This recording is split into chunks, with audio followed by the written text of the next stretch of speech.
ఓయ్ లలిత గారు, ఆ, ఏంటి అంతా తయారయ్యి నేను ఫంక్షన్కి వెళ్తున్నా వెళ్ళి ఇప్పుడు ఏంటి ఇది డ్రామా? నేను వెళ్ళింది కిటీ పార్టీలో వాళ్ళు అన్నారు ఇవన్నీ పెట్టారు అక్కడ ఏదో ఒక ఐటమ్ తీసుకొని తినమన్నారు. అక్కడ తిన్నాను అనుకో ఒక ఐటమ్ తినాలి, అందుకే ఇంటికి తెచ్చుకున్నాను అనుకో వాళ్ళు ఏమనలేదు. అక్కడ 4 ప్యాకెట్లు వేసేసుకొని తెచ్చుకున్నా.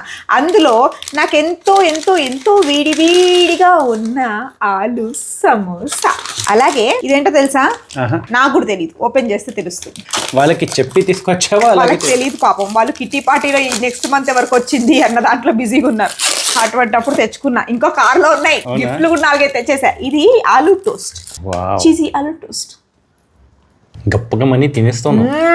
అమ్మే చిప్స్ కూడా వచ్చాయి శాండ్విచ్ తో పాటు అనుకుంటా. అక్కడ పక్కన పెడితే తెచ్చేసుకున్నా. వాళ్ళే దేని గురించి చిప్స్ తెప్పించుకున్నారు. ఈ రోజుల్లో ఆడవాళ్ళు బాగా హైపర్ యాక్టివ్ గా ఉన్నారు కదా.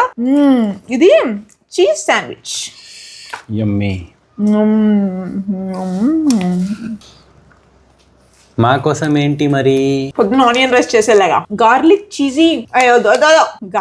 Cheesy grill sandwich with aloo toast with samosa with chips. Kitty పార్టీకి వెళ్తే మీరు కూడా ఇలాంటివి తెచ్చుకొని ఇంట్లో వాళ్ళతో కూడా షేర్ చేసుకోండి, తిను. Thank you.